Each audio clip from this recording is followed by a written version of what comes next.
Author's Corner in this New Delhi World Book Fair 2023. We are now about to start a session, Who Needs a Poem? And this session is presented by My Secret Bookshelf. My Secret Bookshelf is an online bookstore which believes in promoting contemporary Indian literature. You may find more details about them on their website www.mysecretbookshelf.co.in. Now let me introduce myself before I begin this session. A graduate from SRCC, Delhi University, and an MBA from IIM Indore. After 14 years in the corporate world, I am now a writer by passion who writes something every day. I love to use words to express and to impress. 2 of my books are there in this Delhi World Book Fair, and I hope you do take the time to check them out. Now enough about me. Let me introduce my lovely friend Akhila Mohansi ji, with whom I am about to have the discussion on poetry. Akhila is an award-winning verse and haiku poet and writer, currently based in Bengaluru. Her works have been published in several anthologies and magazines around the globe, including Unstamatic, TMY's Review, Failed Haiku, Jagannath, Hiridomania, and many others. Tamarind, Sweet and Sour, poems about love, loss, longing, and life, published by Kitab, is her debut poetry collection. She was also shortlisted for the Women's Wear Orange Flower Awards in the poetry category and is a recipient of the P.B. Shelley Youth's Unextinguished Fire International Poetry Award. She also co-owns a creative firm based in Chennai, Artlit, an art and literary community. So without further ado, Akhila, please join me on the stage.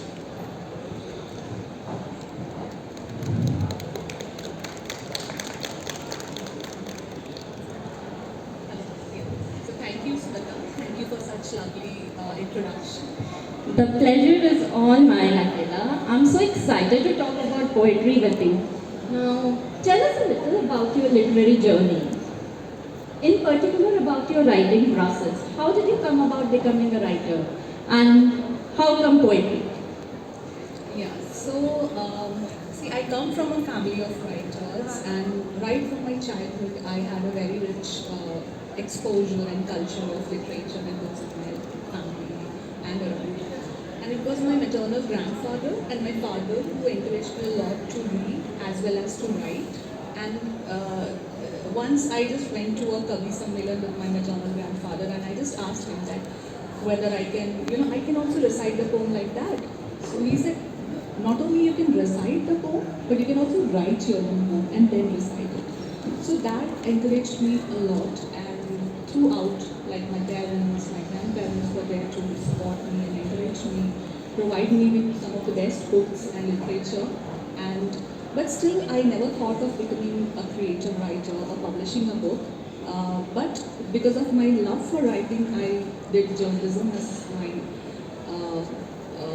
professional course in college and in PG and literature as well. And I had that, slice of getting published in newspapers. It was 3 years back when I submitted one of my poems for a competition and it got selected.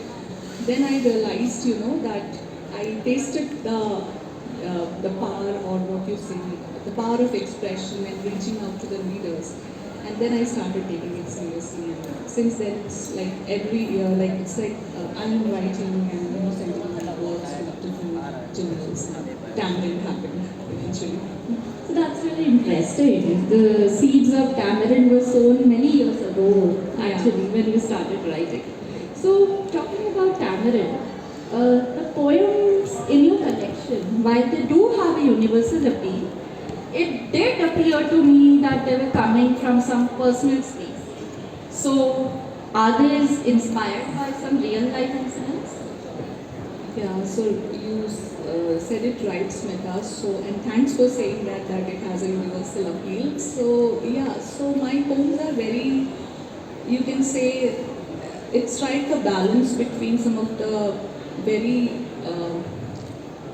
what to say, very serious issues like maybe domestic violence or the death of a child, to very mundane things. And yes, they are inspired by personal life experiences because I am a survivor of domestic violence and I lost my child to stillbirth 10 years back in Delhi. And after that, I'm coming back to Delhi here, all, back again. So I didn't know that I'll be able to survive these. I'll be ever be able to coming back to Delhi. And today when I was traveling from airport to Pragati Maidan, it was a very emotional moment for me because I didn't know that I'll be able to make it. I didn't know if I'll be able to survive. There was a time when I even thought of committing suicide. But then, so I didn't have to, look beyond my life. But so a lot happened in my own life without my wish. And those things inspired me, those things, writing about those things helped me to heal in the process. And then, I became more empathetic towards others' problems as well. So there are stories about me and there are stories about other people as well in mine. They all are mostly inspired by real life stories. I really don't know what to say, Akila, but you are a very, very courageous lady. Saying, sharing something personal about your life and admitting this in the open, it takes a lot of courage. And I really, really admire you for that. And what gives me hope is that is, irrespective of your past, it is something that you have overcome. And now you are trying to give hope to others through your collection of poems. So that is something really great. And I admire you for that. So coming to Tamarind, the book is very carefully divided into 4 sections: love, loss, longing, and life. All very integral to each and everyone's life. How did you get this idea of segregating your poems under these themes? Yeah, so I had written all these poems as individual pieces, and at that point of time, I had never even dreamt of becoming a published writer or an author. So it was just hobby. But then there were friends and people, colleagues who encouraged me to, they said it has potential to become into a book. So I started taking it seriously, and 3 years back, my last 3 years, for last 3 years I was working with this publishing services company, Amnet and Books. So I learned a little about the publishing, and then I started editing it, the poems. So I realized that all the poems have some parallel themes running across. So then I thought that these are the 4 sections, I realized, common sections under which the poems can be categorized. And I felt that these are the themes which all of us, connect with really well. We all fall in love once at least. We all have experienced loss in our life one or the other way. And we all long for something, whether it's a home, whether it's a person or anything. So that's how I thought we can categorize it and people can connect with it. Great. And because it is coming from a personal space and such a deep thought, no wonder it resonates with the readers again. So coming to your poems, the themes in your collection, they cover a myriad of issues, ranging from domestic violence, death of a child, to mundane things like a withering flower. So how did you choose these themes, Akila? Were all these themes well thought of, or some were predetermined and some came on their own? Yes, I'm a very spontaneous poet. I write with a lot of spontaneity, and there is always a trigger factor. Either I'll be very angry, either I'll be very sad. So that is the way of expression for me. So I cannot say that it was predetermined. It was mostly spontaneous, and because as I said, most of the words are inspired from my personal life and from the experiences of other people around us, and we can connect with all those things because we all have something in common. So that's how the themes were inspired. Yeah. And by the way, I wanted to ask you, how did you choose your themes? Because your books, A Slice of Life and A Price to Love, are very, very contemporary and talks about contemporary issues and characters. Mm-hmm. So you are a writer, Akila, and as you have also mentioned that, see the seeds of ideas that we have as writers, they are sown somewhere in reality, right? So like you, I also take inspirations from what I observe around me, from what I listen, from what I see, from what I, experience.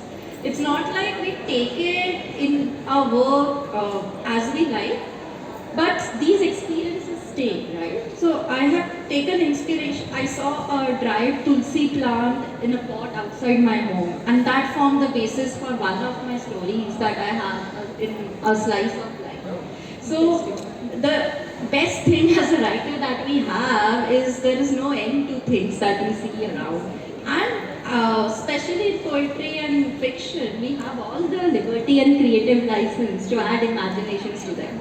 So some real life incidents, some imagination form the potpourri of both a slice of life and a price to love. But now coming back to you, okay, so what next after Tamarind? I know you are currently working on your next book. So tell us something about it. Yeah, sorry. So I keep, as I said, sending my works to different journals and platforms as well for publishing. So that is happening side by side, simultaneously. But as I said, I'm a domestic violence survivor, and I wanted to tell this story. So even before Tamarind, so this book was there in my mind, and I had been working on this for the last 5 years. But I had written the first draft, and as a writer, you can understand, you are never satisfied, and you always want that external validation whether it's even worth of publishing, because it's a very serious topic, so you cannot play around with it just like that. I just wanted to reach out to the right people, and if anybody is like going through the same, irrespective of the gender, it happens in both the genders, whether it's a woman or a man or a third gender, anyway. You just I just wanted to connect with the people. So I'm still working with it, and there's this publishing house in Mumbai, Tell Me Your Story, PMYS.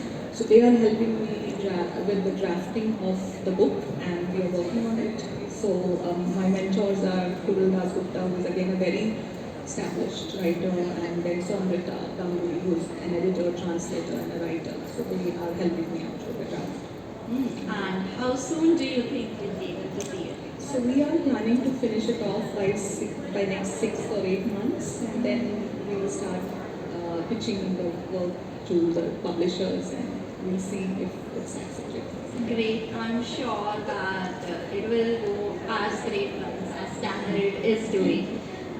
You are also a founder of Artlist, an art and literary community in Chennai. Yeah. So, how do you think Artlit has contributed to your writing?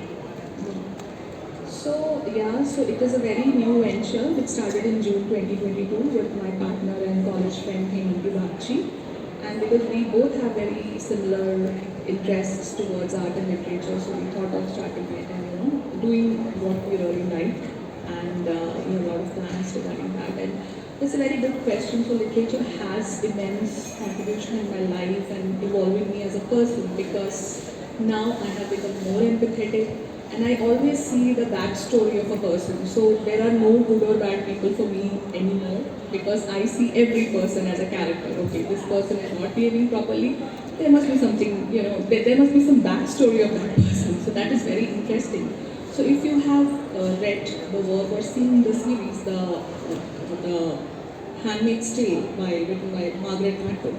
So one of my favorite characters is Aunt Lydia, who is very crooked and wicked, or Serena. But if you try to understand the backstory of that person, so you will be able to understand that that person who is not happy or treating you, mistreating you, comes from a very unhappy place. So as a person, it has helped me a lot.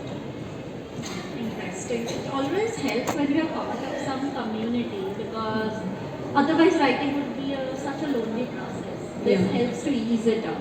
True. Okay, I know as a writer it is very difficult to have favorites because each and every word is something you think of before putting it in that book. Still, I will go ahead and ask you, what is your favorite poem from the book Akela? And would you recite excited for our lovely audience out here. Thank you so much, Sita, for asking that. So my favorite poem is Amma, and I think every one of us can connect with it because we all love our mothers, and only as a child we can never imagine how much they have sacrificed for us. So this is a dedication to all the mothers in the world, including my own. So I'll just read it out.